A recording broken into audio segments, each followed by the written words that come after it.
Болжау арнасына қош келдіңіздер. Бүгін сіздерге алдыдағы келе жатқан аптаға әр жұлдыз белгісіне арнайы болжау түсіремін. Тоқты жұлдызындағы көрермендеріме ақпан айының 28 мен 6 наурыз аралығына арнайы болжау.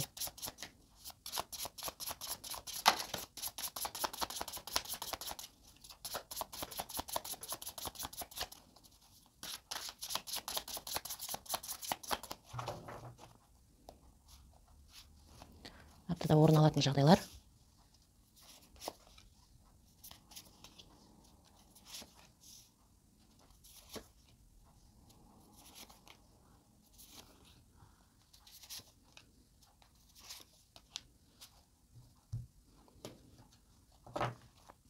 Аптаға арнайы кеңес.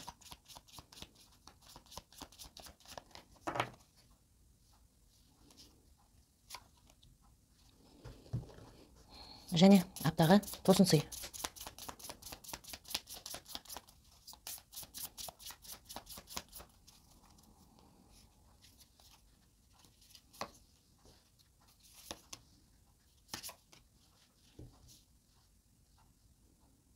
Аптаның басындағы жағдайда жаныңызды мазалаған бір жағдайға байланысты көңіліңізге қонымды шешімін табасыз, айқындық пайда болады.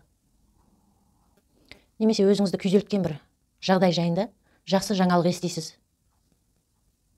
Аптаның ортасында бір жұмыс орныңызда немесе оқу орныңызда экзамен тапсыратын, өзіңізді көрсететін бір сынақтан өтетін жағдайдан өзіңізге қолдау арқылы жақсы өтесіз. Сол жағдайға байланысты көңіліңіз көтеріңкі, мейрамдататын, бір бас қосып қыдыратын жағдай орын алуы мүмкін. Немесе жұмыс орныңыздағы адамдармен, оқу орныңыздағы адамдармен, туғандарыңызбен бірге сол бас қосып қыдыруға себеп болатын бір басқа мероприятие дейді ғой, сондай жағдай орын алуы мүмкін. Өзіңізге қуанышты бір хабар еститін, жаңалық алатын, көбінекей сол айналысатын ісіңізбен байланысты. Аптаның соңындағы жағдайда өзіңізге жаныңызға жағымды жақын адамдармен бірге уақыт өткізетін жағдай, бір мақсатыңызға күш салу арқылы қолыңыз жетеді. Егер үй іздеген тоқтыларым болса араларыңызда, үй қарастырған, сол өздеріңізге, жандарыңызға жағымды орын табатын жағдай орын алады. Араласудан өздеріңізге қуанышты әсер аласыздар. Бір адаммен арада, бір досыңызбен, немесе досыңызбен кездесу аптаның соңында бірге уақыт өткізетін жағдай, немесе бір адаммен араларыңызда татулық орнайды. Аптадағы тосын сый, өзіңізді бір жаныңызды мазалаған жағдайға байланысты жолын табасыз. Немесе өзіңіздің табандылығыңыздың арқасында, немесе бір ер адамның арқасында. Кеңес аптаға деген жағдайға тәуелді болмауға шақырады. Жағдайға да, өзіңізді қоршаған адамдарға да тәуелді болмауға шақырады. Осы апта ешкім, адамдар да, жағдайлар да сіздің көңіл күйіңізге, алдыңызға қойған мақсаттарыңызға, жүруге деген ынтаңызға әсер беруіне жол бермеуге шақырады. Тоқтыларым, апталарыңыз сәтті өтуіне тілектеспін. Келесі кездескенше аман сау болыңыздар. Торпақ жұлдызындағы көрермендеріме ақпан айының 28 мен 6 наурыз аралығына арнайы болжау.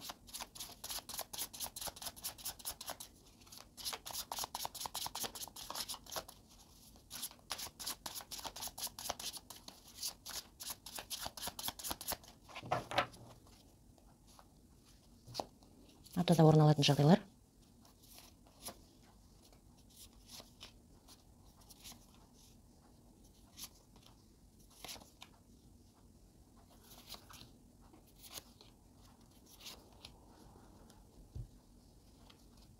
Кеңес аптаға.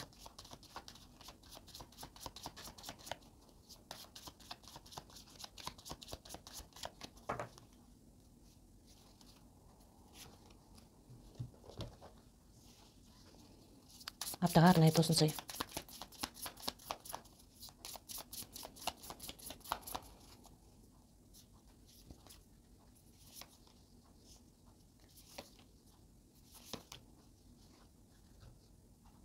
Аптаның басындағы жағдайда бір қиындық, тоқтап тұрған бір ісіңізге байланысты, немесе бір ойыңыздағы мазалаған дертіңізге байланысты жаныңыз қиналып барып, аяқталады, шешімі табылады, соңына жетеді. Бір қуанышты жағдай болады. Қуануға себеп болады. Өміріңізге өзгеріс енгізуге шешім қабылдайсыз, немесе бір күткен ісіңізге байланысты. Аптаның ортасындағы жағдайда бір адаммен бір-біріңізге ара қатынастарыңызда бір-біріңізге деген қадам жасайсыздар. Бір арадағы түсініспеушіліктерді артта қалдыратын жағдай. Кейбір торпақтарыма жандарыңызға жағымды адаммен танысатын, кездесетін, көбінесе татуласатын жағдай. Бір адаммен бас қосатын, кейде үйлену тойында көрсетеді. Бір ара қатынаста өзгеріс болады. Достық орнайтын жағдай. Аптаның соңында бір жағдайды соңына жеткізесіз. Кейінге қалдырып жүрген бір ісіңізді. Бір өткен естеліктерді қуанышты күймен еске алатын жағдай. Бір ескіні қайтадан жаңартатын жолыңызда пайда болатын жағдай. Кейде сол артта қалған бір адаммен кездесу. Балалық шағыңыздағы адам болуы мүмкін. Кейде өткен кеткен бір жағдайларға қатысты мәліметтер жинайсыз өзіңізге. Немесе сіз жайында бір адамдар мәлімет, көбінесе сол сіздің артта қалған өміріңізге байланысты мәліметтер жинайды, сұрастырады. Немесе артта қалған бір адам кезінде араласқан, сіз жайында сол мәліметтер жинайтын жағдай. Кейде сол артта қалған бір адамнан өзіңізге бір өзіңізді шатастыратын жаңалық естуіңіз мүмкін. Кейінге қалдырып жүрген ісіңізге қатысты сын естуіңіз мүмкін. Сол жағдайға бола сол істі қолға алып соңына жеткізесіз. Аптаға арнайы тосын сый. Айналысқан ісіңізге қатысты өзіңізге бір адамдардың көмегі болатынын, бірге күш салатын жағдай. Немесе сол осы апта еңбек ақыңызды алатын жағдай. Кейде сол айналысатын ісіңізге қатысты біліміңізді жоғарылататын, бір қайғырған ісіңізге қатысты жемісін көресіз. Өзіңіздің жаныңызды мазалаған жағдайға байланысты. Кейбір торпақтарыма тосын сый балаларыңыздың оқу орнына байланысты, айналысатын алдыларына қойған мақсаттарына байланысты бірге күш салатын жағдайларыңызды көрсетеді. Кеңес аптаға.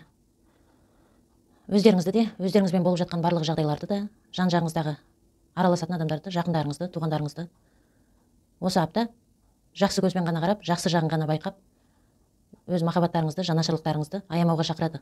Өз жағдайларыңызға да, өздеріңізге де, көңілдеріңізге жағымды болса да, жағымсыз болса да, жағдайларды шама келгенше барынша оң көзбен қарап қабылдауға шақырады. Барлық жағдайдың өз пайдасы бар екенін, қазір байқалмаса да кейін пайдасы болатынын, бір істен немесе нәтижесін көресіз, жеңіске жетесіз, немесе өзіңізге қажет сабақ аласыз. Сондықтан солай қабылдауға шақырады барлық жағдайды осы аптада. Торпақтарым, апталарыңыз сәтті өтуіне тілектеспін. Келесі кездескенше аман сау болыңыздар. Егіздер жұлдызындағы көрермендеріме ақпан айының 28 мен 6 наурыз аралығына арнайы болжау.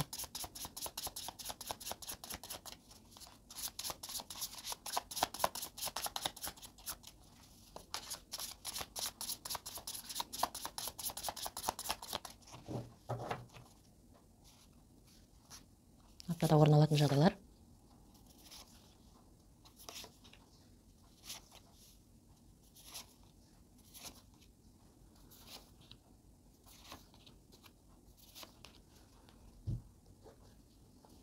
Тосын сый аптаға.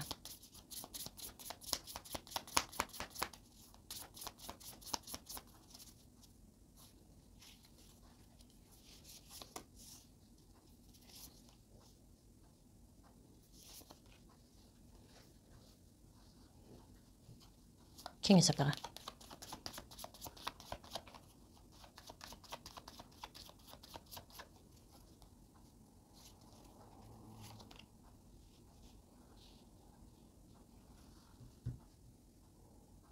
Аптаның басындағы жағдайда қолайлы жағдайды пайдаланып, өзіңізді бір мазалаған істі қолға аласыз.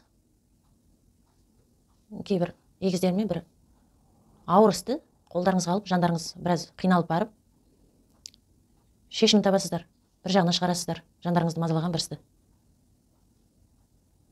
Өздеріңізге деген сенімде, сәттің қолайлы болғаны да бір іске кірісіп кетуге себепші болады.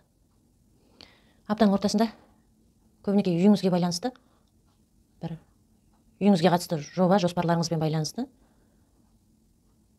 алдын ала өзіңізге қорқыныш пайда болады, бір қобалжитын ойлар. Көбінесе үйіңізбен байланысты, жолға шығуға қатысты, жұмыс орныңызбен алдыңызға қойған жоба жоспарларыңызға байланысты командировка дейді ғой кейбір егіздерім. Кейде алыс жолға шығатын жағдайлармен байланысты қобалжулар орын алады. Көбінесе өзіңіздің әсірелеп алған ойыңыз мазалайды. Бір жағдай жақсы аяқталады. Күткен адамға байланысты, алыстан күтіп отырған адаммен байланысты. Қобалжулардан кейін жақсы аяқталатын жағдай болуы да мүмкін. Аптаның соңында бұрын таныған бір адаммен араласасыз. Жақсы көңіл күй көтеретін, бірге қыдыратын, бірге мейрамдайтын жағдай болуы да мүмкін. Балаларыңызбен байланысты кейде мейрам аптаның соңында орын алады. Қуанышты жағдайлар. Бір жаңа істі қолыңызға алуға байланысты жаңа бір қадамдар жасайсыз.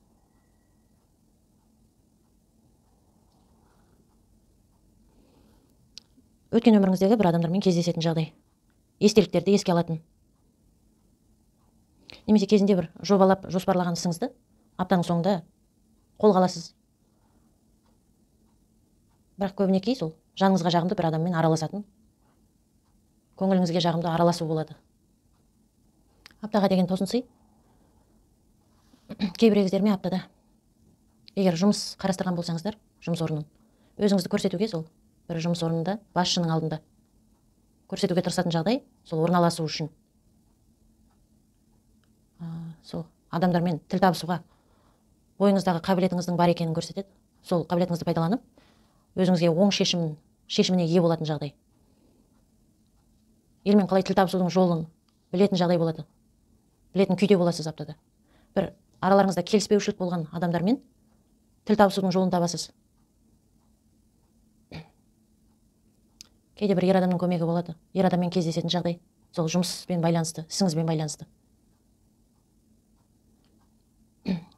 Кейбір егіздермен енді іскер адам болсаңыз, бір шетелдік компаниялармен арақатынас орнататын жағдай, арадағы бір келіспеушіліктерді бір жағына шығаратын. Кейде жолға шығатын, бір жаңа іске кірісетін жағдай орын алады. Кеңес аптаға деген. Ескіні артта қалдыруға шақырады. Ескіден өзіңізді босатыңыз.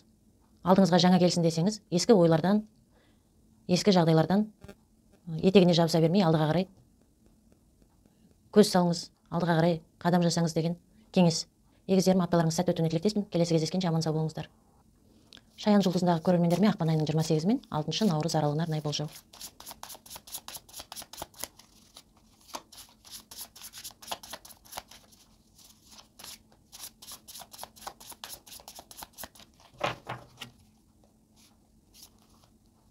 Аптада орын алатын жағдайлар.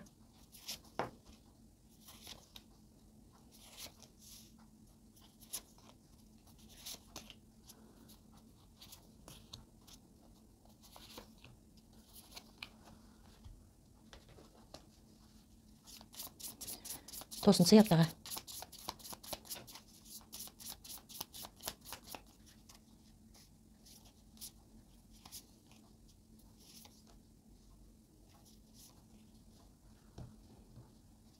Кеңес.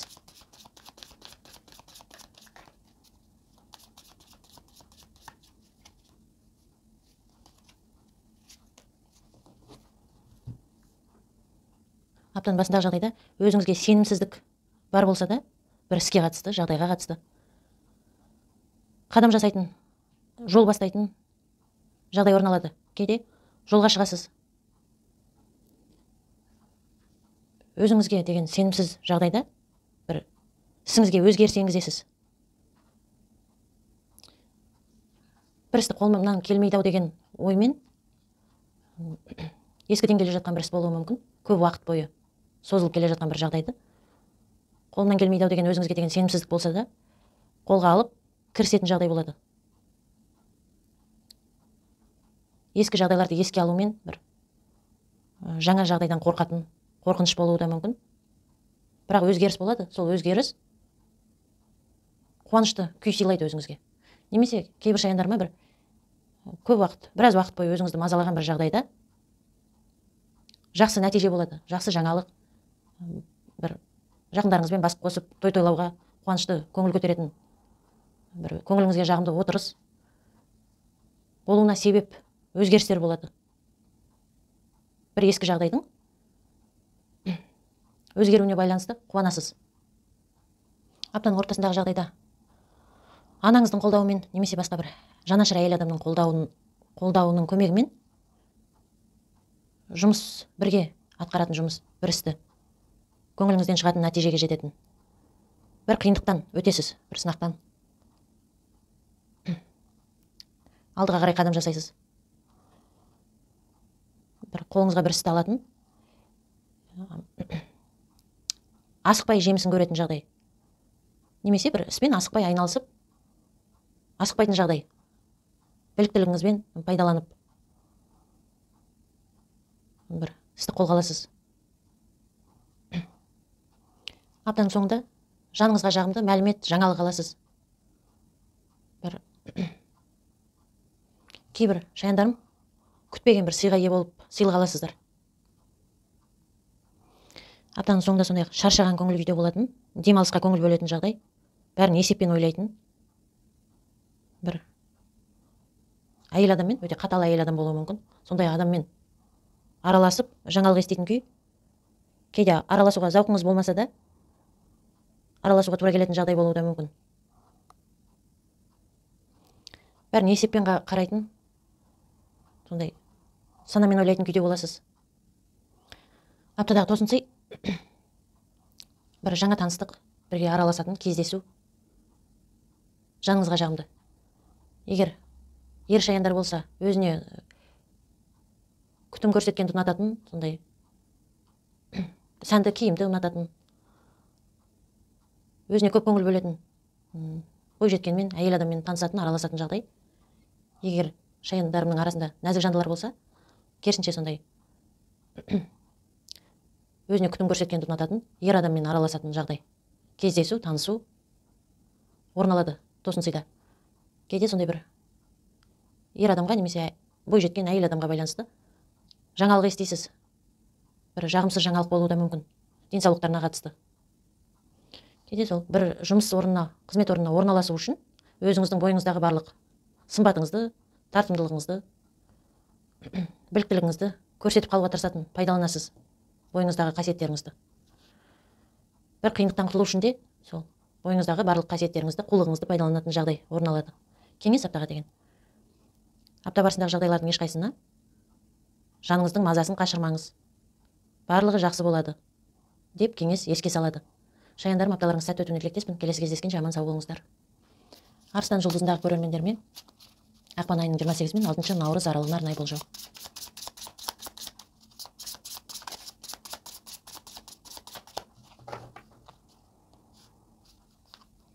Аптада орын алатын жағдайлар.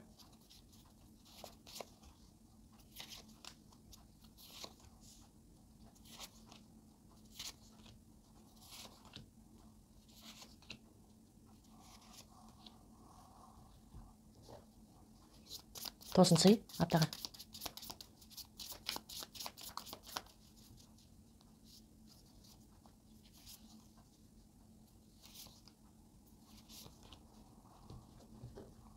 Кеңес аптаға.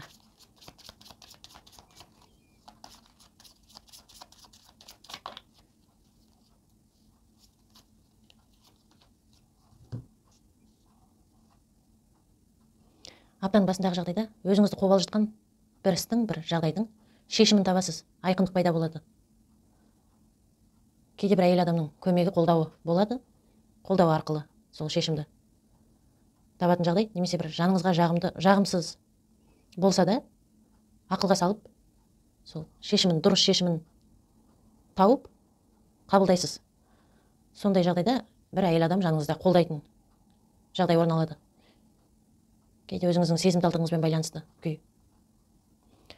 Кейде біліміңізге көңіл бөлетін жағдай аптаның басында. Тағы да сол бір әйел адамның қолдауымен болатын жағдай.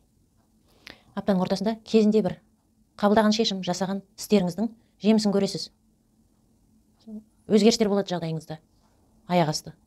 Сол жағдайға байланысты өзіңіздің ішкі қорқыныштарыңызбен күресетін күй болады. Үкімет орындарына баратын, бір құжаттармен байланысты іспен айналысатын жағдай. Аптаның соңында үнемді болуға тырысасыз, үнемділікті ойлайтын, алдыға қоятын жағдай. Бір егер қарыз кредиттеріңіз бар арыстандарым болса араларыңызда, сол жағдайға байланысты қобалжулар, бір жауапкершілік алып шешім қабылдайтын жағдай ер адамның қолдауы болады, көбінесе қарыздармен байланысты. Бір қобалжулар болады, өзіңіздің ішкі, өзіңізге деген сенімсіздігіңізбен байланысты, алдыңызға өзіңіз қойып тастаған шектеулерге байланысты.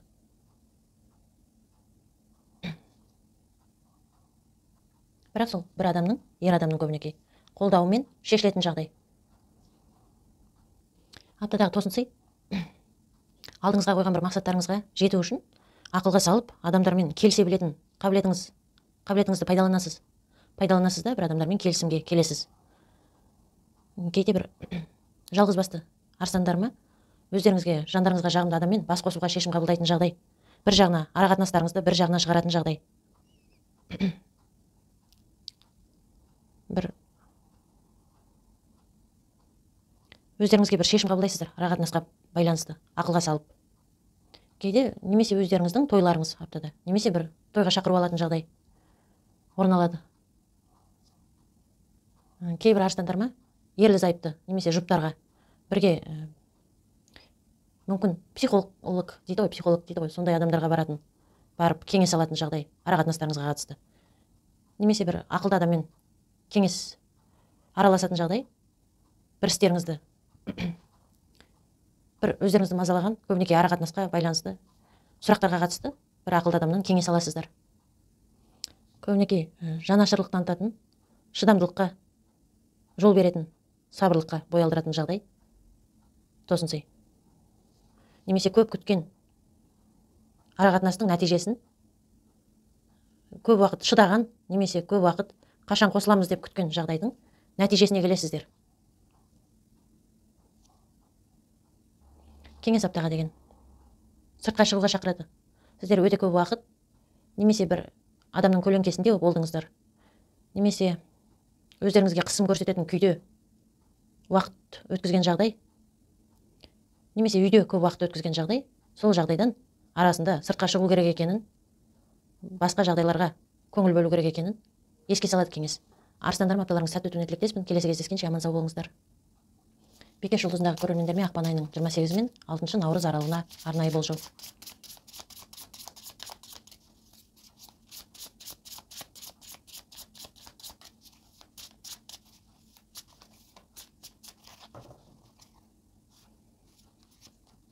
Аптада орын алатын жағдайлар.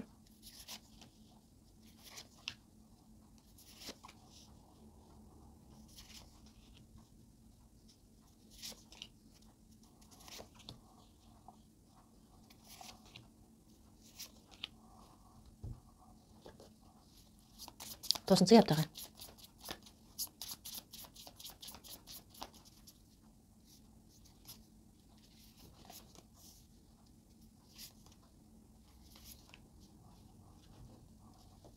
Кеңес аптаға.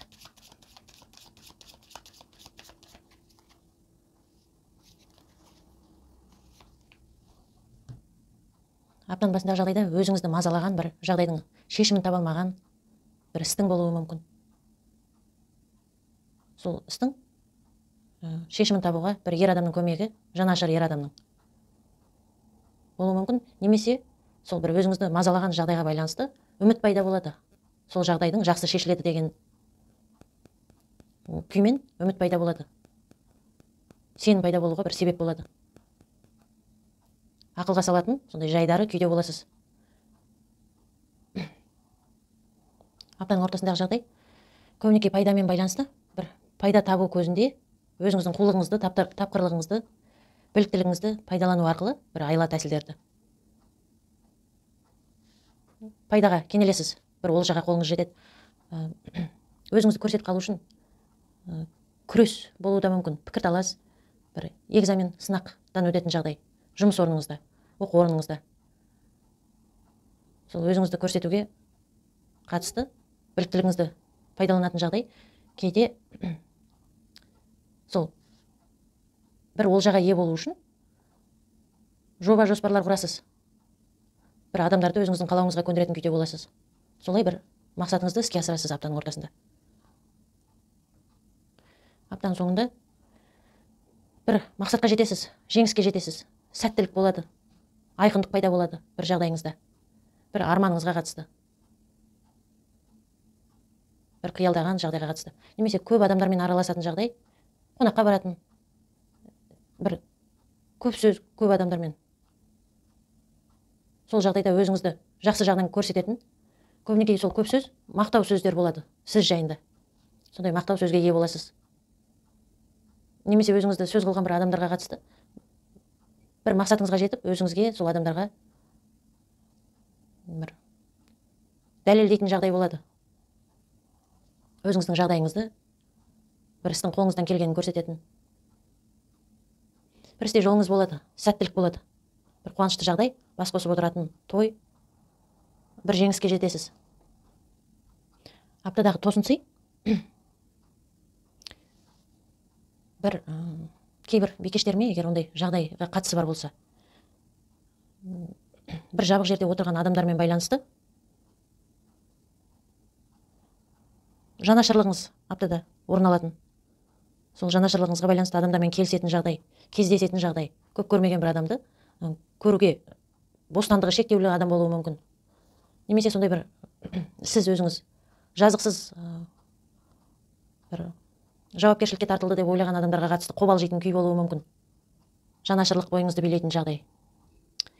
Кейде жұмыс орындарыңызға қатысты бір кезінде мән бермеген, көңіл бөлмеген жағдайларыңызға қатысты тексерулер, сол жағдайларыңызды есеп беруге тура келетін, сол істеріңізге қатысты. Өз алдыларыңызда бір нәтижеге қатысты есеп, немесе бастықтарыңыздың алдында, тексеретін адамдардың алдында есеп беретін жағдай. Немесе бір сабақ алатын жағдай болады.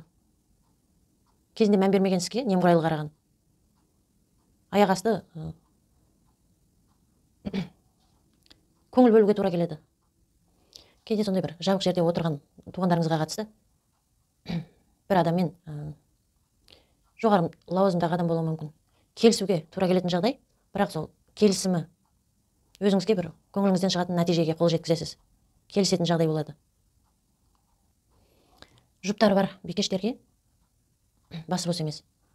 Бір кездесуге, бірге уақыт өткізуге көңілді жағдайлар, қуанышты орын алатынын көрсетеді. Ал кейбір басы бос бикештерге жаңа таныстық болуы мүмкін. Өздеріңізге бір жағымсыз жағдайдағы таныстық. Өздеріңізге жандарыңызға жағымды бір адаммен араласатын жағдай орын алады. Кеңес аптаға, осы аптада орын алатын жағдайларда өзіңізбен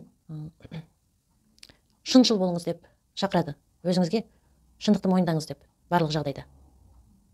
Елді алдасаңыз да өзіңізді алдамаңыз. Жаныңыз не қалайтынын, жүрегіңіз не қалайтынын еске салуға, бір жағына шығарып алуға, шешіп алуға шақырады. Мән беруге, арасында өзіңіз не қалайтыныңызға көңіл бөлуге шақырады. Бикештерім, апталарыңыз сәтті өтуіне тілектеспін. Келесі кездескенше аман сау болыңыздар. Таразы жұлдызындағы көрермендеріме ақпан айының 28 мен 6 наурыз аралығына арнайы болжау.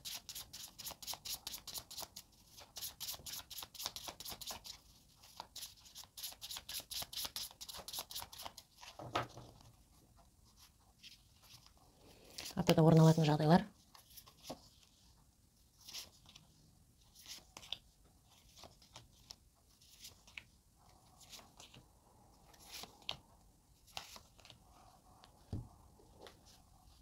Тосын сый аптаға.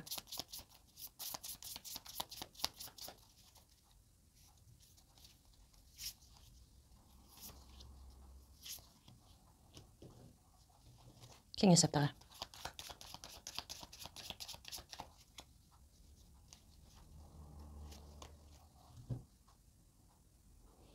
Аптаның басындағы жағдайда бір қобалжитын күйде боласыздар. Өздеріңізді бір көңілге мұқтаж күйде сезінетін.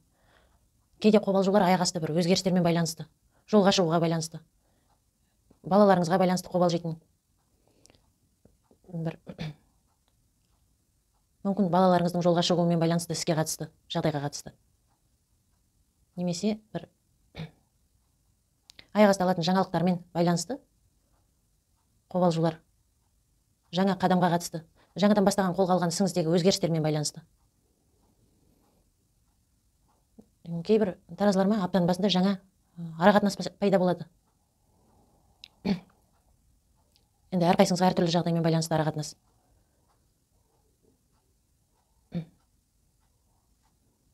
аптаның ортасында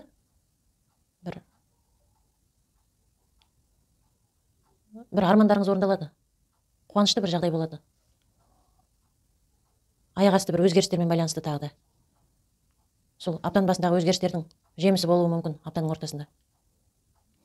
Өздеріңізді бір қайғыртқан жағдай, қатты жандарыңызды мазалаған жағдайдың аптаның ортасында жақсы шешілетінін, қуантатын бір нәтижеге жеткізетінін көрсетеді мұнда. Ол өздеріңізді қайғыртқан жағдай үй шаруасынан бастап көшіп қонуға қатысты, бір көмекке мұқтаж болған жағдайға қатысты болуы мүмкін. Сол жағдайларыңыздың нәтижесі көңілдеріңізден шығатындай күйге жетеді. Аптаның соңында бір шешім қабылдауда екі варианттан таңдау жасаудан кідіретін күйге түсесіз. Ол шешім табысқа қатысты, кіріске қатысты, жолға шығумен байланысты, бір сататын саудаға байланысты болуы мүмкін. Бір істі соңына жеткізумен сол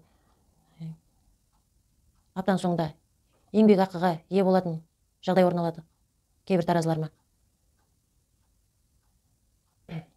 Шешім қабылдап, көбінекей сол ақшамен байланысты жағдайға қатысты бір жағына шығарасыз, шешім қабылдайсыз да ойыңызды бір жағына шығарасыз. Тоғызыншы аптадағы бір жаныңызға жағымды адаммен кездесу, танысу, басы бос таразыларма кейбіреулеріңізге жаңа махаббат кездестіру. Кейбір таразыларма үйлеріңізге немерелеріңіз, балаларыңыз келетін, сол немесе біреуге қамқорлық танытатын, жанашырлық танытатын жағдай орын алады. Бір көктемнің келгенін сезетін, қуанышты жағдай, өздеріңізге көңіл бөлуге, көңілдеріңіз көтеріңкі болатын жағдай орын алады. Біреудің жанашырлығын өздеріңіз байқайтын, немесе өздеріңіз біреуге жанашырлық танытатын. Кейбір қызметтегі таразыларымды аптада бір шендеріңіз жоғарылайтынына қатысты жағдай орын алады. Жұмыс орындарыңызда аяқ асты ойларыңызда күш пайда болатынын, бір қолдарыңызға жаңа істі бастауға құштарлық пайда болатын жағдай. Сондай-ақ кейде біреулердің алдында бедел жинауға мүмкіндік пайда болатын, сол жұмыс орныңызда жоғарылайтын жағдай, жоғарылауға мүмкіндік пайда болатын.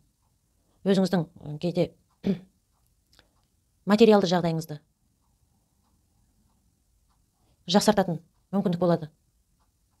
Кейде кейбір таразыларға адвокат дейді ғой, қорғаушы, адвокаттармен байланысты бір қуанышты, өздеріңізге жағымды келісім шарт, немесе бір істің өзіңізге қолайлы келісімге отыру, немесе сондай нотариус, сондайлармен, немесе сол іске қатысты бір қуанышты шешімі, нәтижесі болатынын. Кейде бір дипломаттарға байланысты, дипломат дейді ғой, сондай адамдармен байланысты бір істің нәтижесі, немесе жаңалық өзіңізге жағымды аласыз.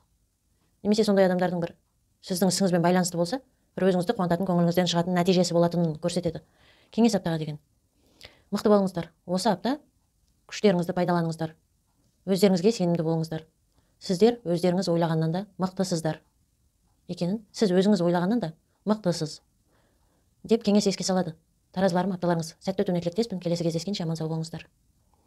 Сыршаян жұлдызындағы көрермендеріме ақпан айының 28 мен 6 наурыз аралығына арнайы болжау.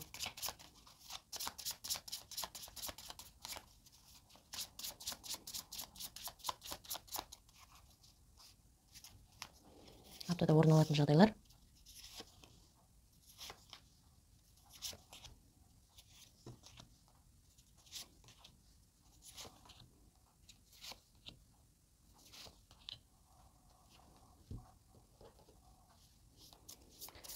Тоғызыншы аптадағы.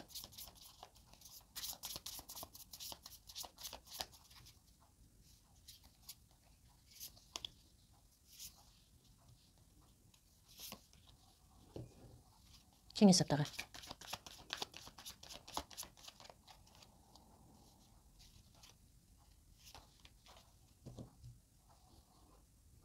Аптаның басындағы жағдайда бір өткен қателіктер қайталана ма деген қорқыныш билейді бойыңызды. Ар жағында ешқандай астары жоқ, сонша қорқуға тұратындай, сенімсіздікке бой беретіндей себебі жоқ қорқыныш болады. Қобалжулар, бір кездесумен байланысты, жаңа таныстықпен байланысты, өзіңізге түскен бір жаңа ұсынысқа қатысты, жолға шығатын жағдаймен байланысты, өзіңізге алған шақыруға байланысты қобалжулар болады. Қорғаныс үстінде боласыз бір адаммен кездескенде, немесе ол досыңыз болуы мүмкін. Өзіңізді бір бір жақсы адаммен кездесесіз, араласасыз, сондай сол жерде өзіңізді жабық күйде ұстайтын күйде боласыз. Бір аяқ асты, ар жағында ешқандай қобалжуға тұратындай себебі жоқ. Себептерге байланысты өзіңізді ашылып, толық ашылып, араласа алмайтындай бір қобалжитын, күй билейтін жағдай орын алуы мүмкін. Аптаның ортасында бір өзіңіз әсер ете алмайтын жағдайдың барысы, бұлыңғыр болған нәтижесі қалай болады екен деген бір қобалжыған жағдайыңыз соңына жетеді. Бір әйел адаммен байланысты.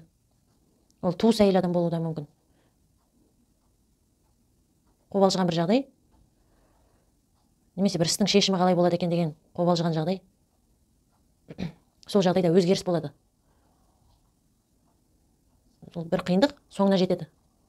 Аптаның соңында бір істі қолыңызға аласыз. Бір мақсатыңызға қарай қадам жасайтын, жолға шығатын, елмен араласатын, кейде жай ғана қыдырып қайтатын жағдай. Алдыңызға бір қойған жоспарларыңызды аптаның соңында іске асыруға қолға аласыз. Кейде бір ер баламен кездесіп, бірге сол баланың шаруасын бір жағына шығару үшін жолға шығатын жағдай болуы да мүмкін. Немесе бір қолға аласыз бір істі. Жауапкершілікті мойныңызға алатындай, сондай аптаның соңында нақты қадамдар жасайтындай күйде боласыз. Кейде сол бір баламен, немесе өзіңіздің балаңызға қатысты болуы мүмкін. Көбінесе ер баламен араласатын, факс, телефон арқылы, интернет арқылы, ғаламтор арқылы хабарласатын жағдай орын алады аптаның соңында.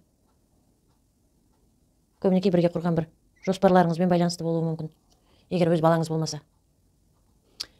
Аптадағы тосынсый, егер кейбір саршайындарма жұмыстарыңызға қатысты, еңбектенген, күш салған істеріңізге қатысты шаршаған күйлеріңіз, сол немесе бір уайымдаған істеріңізге қатысты қалай болады деген бір уайымдап барып шешімін табатын жағдай. Кейбір басы бос емес саршайындарма, немесе басы бос саршайындарма арақатынасқа қатысты бір ешкімге жария қылуға әлі ерте деп санаған, немесе қажеті жоқ деп санаған бір арақатынас кездесу, сондай жағдайды орын алады апта барысында. Ата-аналарыңызға баратын, ата-аналарыңыздың үйіне баратын, егер ата-аналарыңыз бөлек тұратын болса, немесе сол кезінде бір өздеріңізге жағымды орынға барып уақыт бөлетін жандарыңызға бір шаршаған күйіңізден арылуға көңіл бөлетін жағдай болады. Кейде жұмысыңызбен байланысты, қызметіңізбен алдыңызға қойған мақсатыңызға жету үшін бір жаныңыз қиналса да, уайымдасаңыз да, сол іске қарай көңіл бөлетін, есеппен көңіл бөлетін жағдай болады. Кейде сол жандарыңыз қиналған бір іске, шаршаған күйіңізге қатысты туғандарыңыздың өзіңізге қолдау көрсететінін, қиын жағдайда сізге қол ұштерін беретін жағдай, жанашырлықтарын көресіз. Ол жай ғана сол анаңыздың, әкеңіздің жылы сөзі болуы мүмкін, немесе былай туғандарыңыздың нақты бір істермен қол ұшын көрсетулері орын алуы мүмкін, тосынсый ретінде. Бір жанашырлық болады аптада. Кейде өзіңіз біреуге жанашырлық танытасыз. Ол бір қиналған жан, ол жан жануар болуы да мүмкін. Жолдан көріп, жанынан өтпей, өзіңіздің сол немнеңізге, карма дейді ғой. Қалай, сауап болу үшін өзіңізге бір жанашырлық танытатын жағдай болады кейбіреулеріңізде. Кейде бір құпияны, өзіңіздің бір жасырып жүрген жағдайыңызды бір адамға мойындауға, ашығын айтуға шешім қабылдайтын жағдай болады. Бір жаңа, егер іске қатысты болса, жаңа істі қолға алатын. Артыңыздан басқа адамдарды ергізіп жүргізетін бір істі, жобаны, жоспарды қолға алатын жағдай болады. Кеңес аптаға деген. Қайғырудың қажеті жоқ осы аптада. Барлығы өз орнымен, өз уақытында болады. Барлығы дұрыс, өз орнымен жүріп жатыр. Бәрін өзгертемін, бәрін контрольда ұстаймын деп, шектен тыс қобалжудың, сабырсыздық танытудың, қайғырудың қажеті жоқ екенін кеңес еске салады. Саршайындар апталарыңыз сәтті өтуіне тілектеспін. Келесі кездескенше аман сау болыңыздар. Мерген жұлдызындағы көрермендеріме ақпан айының 28 мен 6 наурыз аралығына арнайы болжау.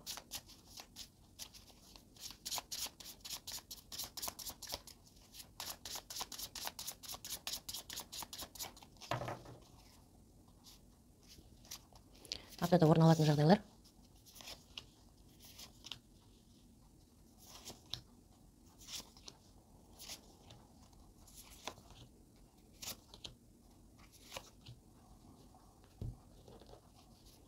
Тосын сый аптаға.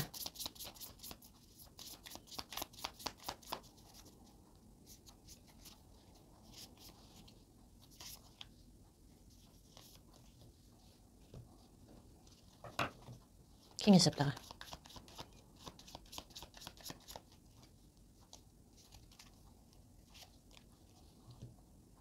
Аптаның басындағы жағдайда бір нәтижесін күткен іске байланысты, зауқыңыз болмаған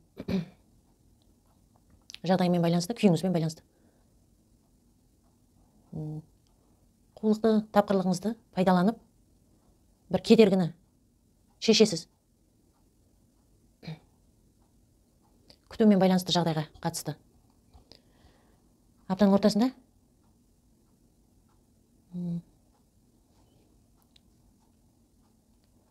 бір шақыру аласыз. Кейбір мергендердің білімдеріңізге көңіл бөлетін жағдай. Бір құпия әңгіме орын алады. Өздеріңіз бір көбінекей салт дәстүрмен байланысты бір іске қатысты. Отбасылық бір іспен айналыссаңыздар, сол отбасылық іске байланысты, немесе сол туыстарыңыздың жұмысына қатысты, немесе үйлеріңіздің шаруасына қатысты, қолдарыңызға алған істі нәтижесіне жеңіспен жетесіздер. Көңілдеріңіз толатын нәтижеге қол жеткізесіздер. Бір істі аяқтайсыздар.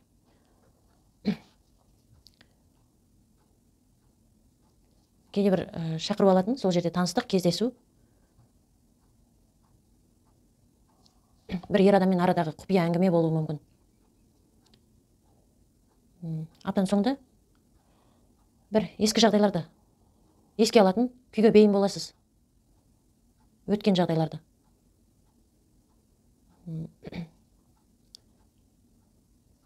Бір артта қалған қарыздарды біреулер еске салуы мүмкін. Кейде сол бір қарыздарыңызбен байланысты, немесе бір жағдайға нақты бір жетіспеушілік болса, ақша жағынан, бір сатып алатын жағдайыңызға, жоспарлаған жағдайыңызға, айналысатын ісіңізге қатысты. Өзіңізге бір ұсыныс болады, көмек, жақсы бір жаңалық пайда болады. Хат-хабар алатын, жағдайдың жаңарғаны, кіріс болады. Еңбек ақы болуы мүмкін. Бір туғандарыңыз, немесе артта қалған балалық шақта араласқан адам, немесе бір көп уақыт араласпай кеткен адамнан хабар аласыз. Немесе қарызыңызға қатысты еске салатын жағдай, немесе сол өткен өмірдегі бір адам, немесе туғандарыңыз өзіңізге қол ұшын береді. Ақшалай көмек беруі мүмкін, немесе бір сыйлыққа ие болатын жағдай. Тосын сый аптадағы бір қиындықтан жолын тауып шығасыз. Бір ісіңізге басқа адамдардың кіріскені,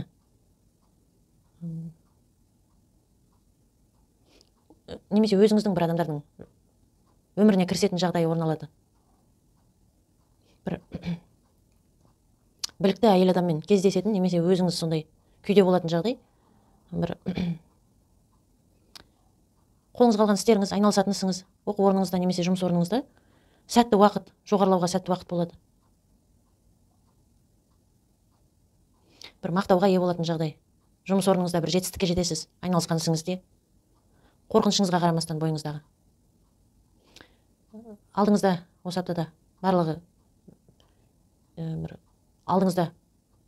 сіздің алдыңызда қобалжитын жағдайда болады. Біліктілігіңізді пайдаланасыз аптада. Өзіңіздің сезіміңізді жақсы контрольда ұстайтын күйде боласыз. Санамен ойланатын. Басқа жаныңыздағы адамдарды да қарамағыңызда ұстай алатын күйде боласыз. Біліктілігіңізді арттыруға көңіл бөлетін жағдай. Бір іске қатысты деңгейіңізді жоғарылатуға. бір адамдардың алдында сенімдерінен айырылып қалмау үшін тырысатын күйіңіз болады. Басқа адамдарды бір біліміңізбен бөлісуге, үйретуге, бірдеңкеге көңіл бөлетін жағдай болуы да мүмкін.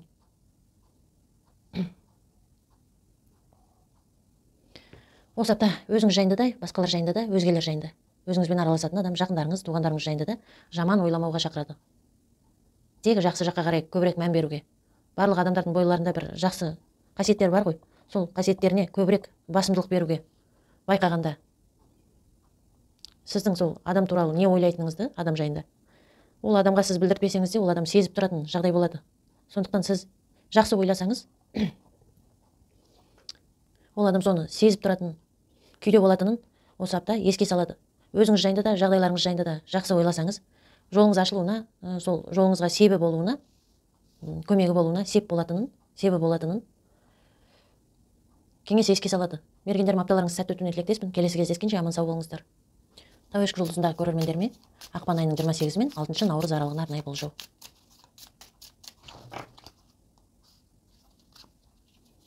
Аптада орын алатын жағдайлар.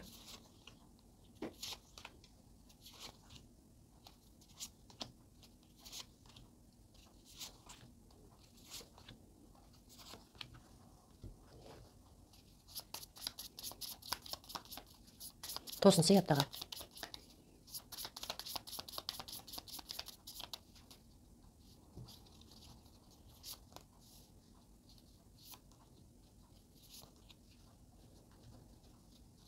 Кеңес аптаға.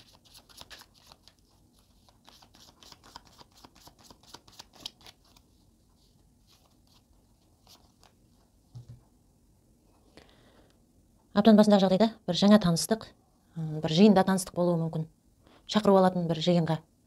Ол туғандарыңызбен байланысты той, немесе бір дәстүр, салт дәстүрмен байланысты кездесу.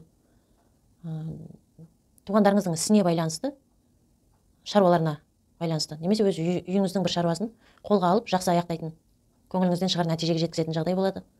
Күш салған ісіңізді қолға алған, жақсы нәтижеге жеткізесіз соңына дейін. Жақсы бір хат-хабар, жаңалық еститін жағдай. Сенімді бір құпия әңгіме орын алатын жағдай. Оқуыңызға, біліміңізге көңіл бөлетін жағдай орын алады. Біліміңізді дамытуға. Кейбір тау ешкілеріме сыйлыққа ие боласыздар, аяқ асты бір сыйлық алатын жағдай, жақсы ұсыныс алатын жағдай. Көбінесе жақсы бір жаңалық естисіздер. Кейбіреулеріңіз бір өте жағдайына өте сондай есеппен ойлайтын, ақылды ер адаммен кездесетін жағдай. Өз ісінің маманы болуы мүмкін. Сондай адаммен арада құпия әңгіме болады. Аптаның ортасында бір жоспар құрасыз, санамен, есеппен. Алдыңызға қойған бір мақсатыңызға жету үшін. Екі істі бірдей алып жүруге күш саласыз. Екі жерде жұмыс істейтін жағдай болуы мүмкін. Бір ісіңізге, алдыңызға қойған мақсатыңызбен айналысып жүрген ісіңізді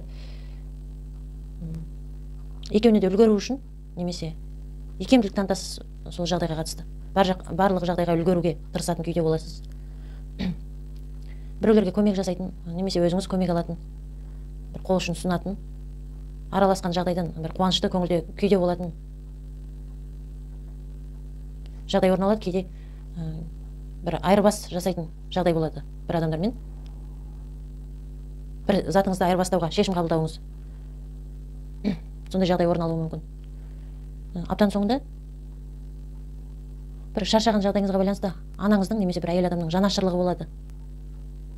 Бір істен шығар жол көрінбеген бір қиындықтан тәтеңіз немесе анаңыз қолдап сізді сол қиындықтан арылуыңызға көмектеседі.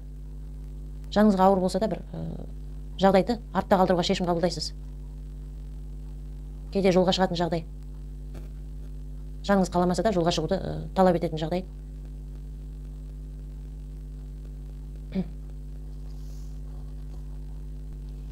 Тосын сый аптада өзіңіздің егер тау ешкі жұлдызындағы көрермендерінің арасында нәзік жандылар болса, көріп отырған, өздеріңізге осы аптада тән сұлулығына көңіл бөлетін жағдай, бір жаңа таныстық, жаңа істі қолға алатын жағдай, жұмыс орындарыңызда бір тексеру немесе айналысқан істеріңізге қатысты өздеріңізді көрсетуге тура келетін тексеру орын алуы мүмкін.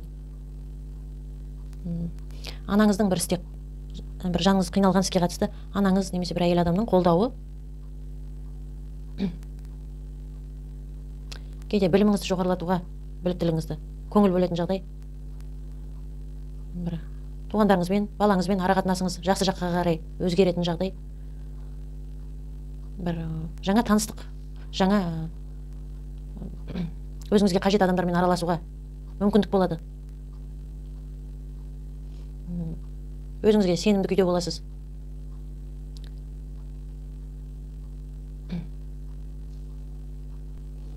Кеңес аптаға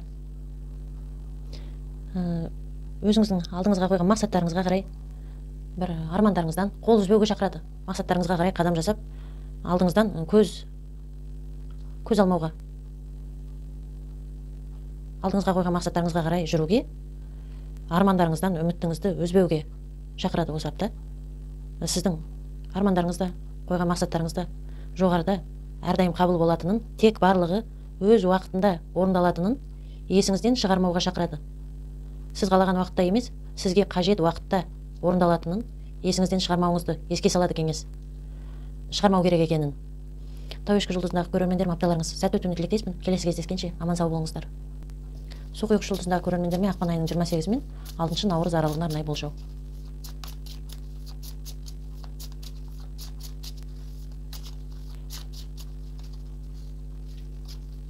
Аптада орын алатын жағдайлар.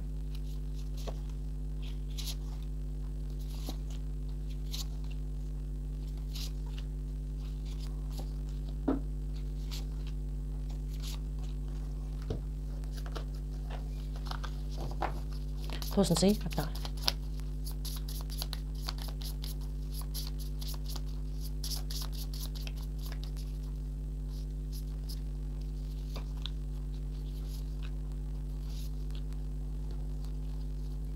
Кеңес аптаға.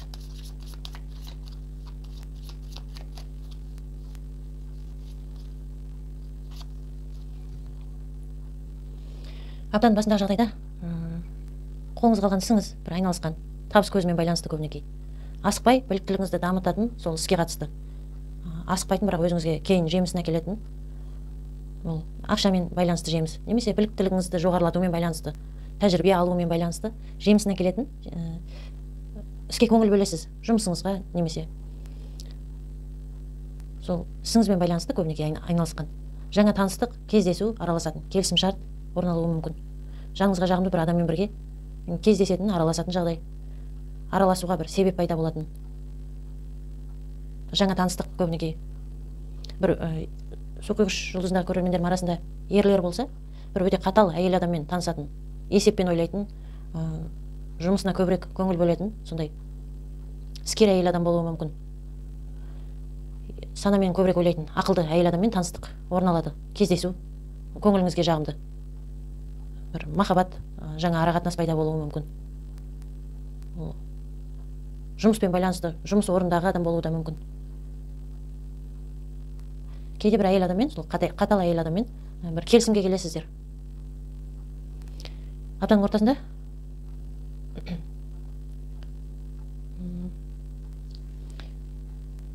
бір сәттілік болады, бір ісіңізде айқындық пайда болады, бір күш салып жатқан адамдармен күш біріктіріп, немесе өзіңіз күш салып жатқан ісіңізде ар жақ нәтижесін көретін, егер осыған дейін бұлыңғыр болып көрінген болса, істің барысы айқындық пайда болады, жолыңыз болады, бірге бір істі қолыңызға алып, жаныңыздағы бір адамдармен бірге болуы мүмкін, күш салып, өзіңізге ұнайтын нәтижеге қол жеткізесіз.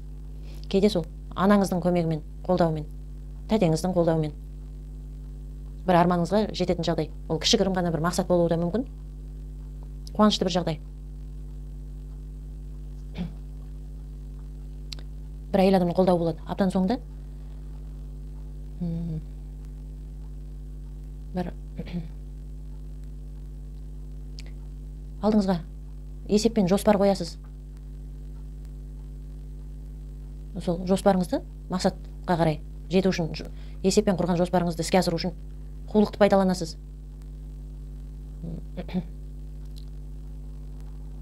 Бір ер адамға қатысты, жоғары лауазымдағы немесе беделді бір ер адаммен араласуға келген жағдайда, немесе арадағы бір қиындықтарға қатысты ойыңыздағы қулықты пайдаланасыз. Бір істің шешімін қулықты пайдаланып табасыз аптаның соңында.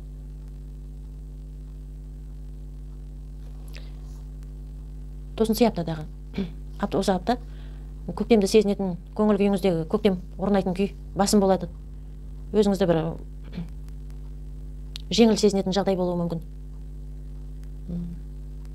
Бір қуанышты жағдай. Бір ісіңіздің жаңаратынын, бойыңызда бір күш таситын жағдай. Кейде достарыңызбен, араласатын таныстарыңызбен бірге уақыт өткізетін жағдай.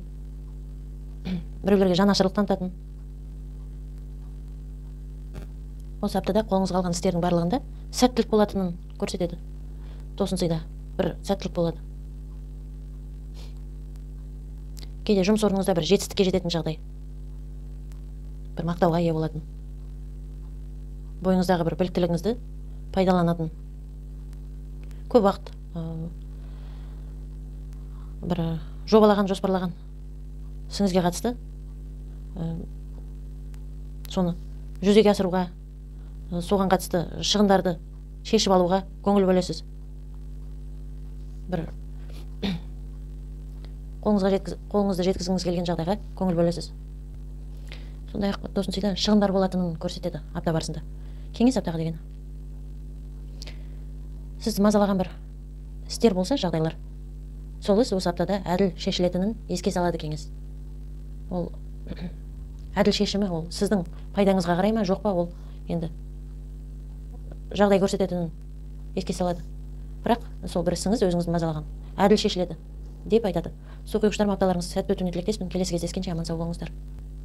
Балықтар жұлдызындағы көрермендеріме ақпан айының 28 мен 6 наурыз аралығына арнайы болжау.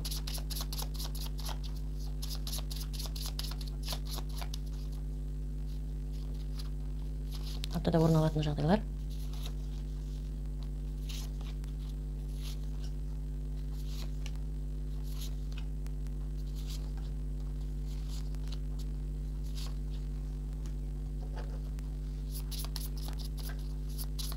Тосын сый аптаға.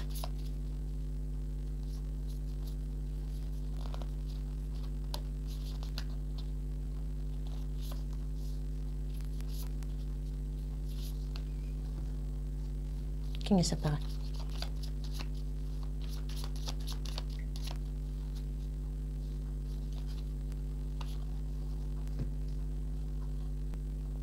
Аптаның басындағы жағдайда бір мейрам, бас қосатын кездесу қуанышты, көңілді. Кейбір балықтарма отбасыларыңызбен, кейбіреулер құрбы құрдастарыңызбен, коллективтеріңізбен бірге қыдыратын жағдай, бір істің әділ шешіміне байланысты қуанышты, көңіл күйде болатын жағдай. Туыстарыңызбен бірге қыдыратын, бас қосатын, қонаққа баратын, немесе өз үйіңізде қонақ күтетін, туған жеріңізге барып қайтатын жағдай, туыстарыңызбен кездесуге. Бір қуанышты үй ішіңізде қуанышты бір жағдай болады. Жақсы бір көтеріңкі көңіл күймен байланысты болуы да мүмкін. Кейде бір құжаттарға қатысты, бір мекемелермен байланысты құжаттардың, істердің жақсы шешіміне қатысты. Кейбір балықтар үйлеріңізге, сол жұмыс орындарыңыздағы адамдарды қонаққа шақыратын жағдай болуы да мүмкін. Аптаның ортасында істеріңізді тиянақтайсыз. Бір аяқ асты болған өзгерістермен байланысты.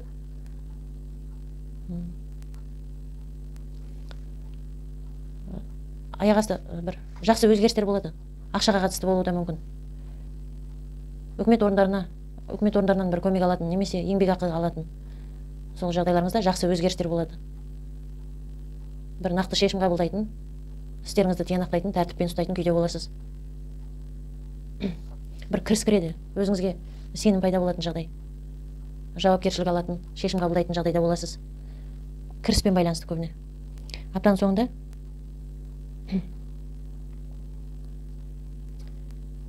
сол кіріске қатысты, олжаға қатысты, бір алдыңызға қойған мақсатыңызға жетуге қатысты мәліметтер жинайсыз. Жаныңызға жағымсыз болса да, ақылға салып, санамен ойлап, шешім қабылдайтын.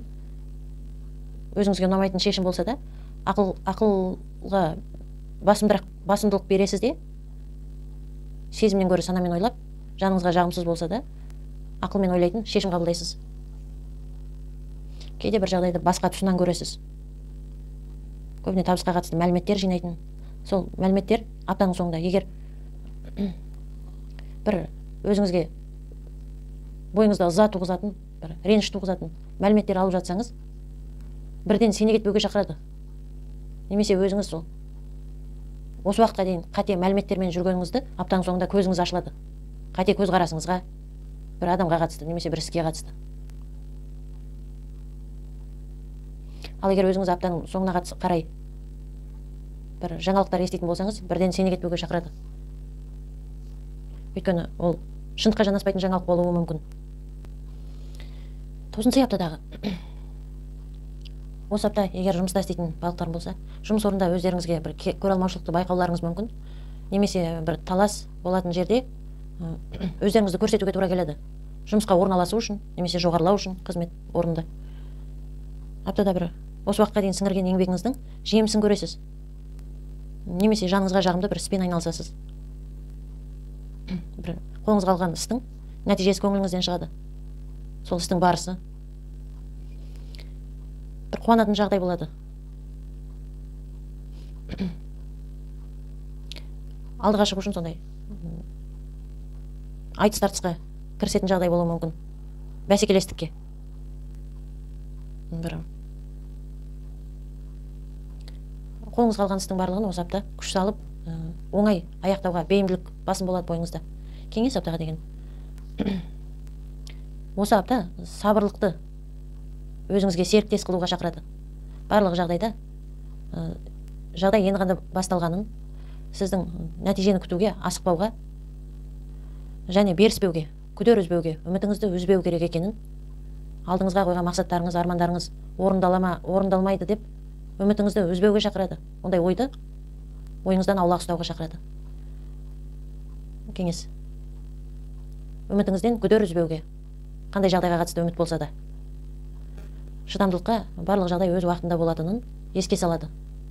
Шыдамдылыққа шақырады барлық жағдайда. Балықтарым, апталарыңыз сәтті өтуіне тілектеспін. Келесі кездескенше аман сау болыңыздар.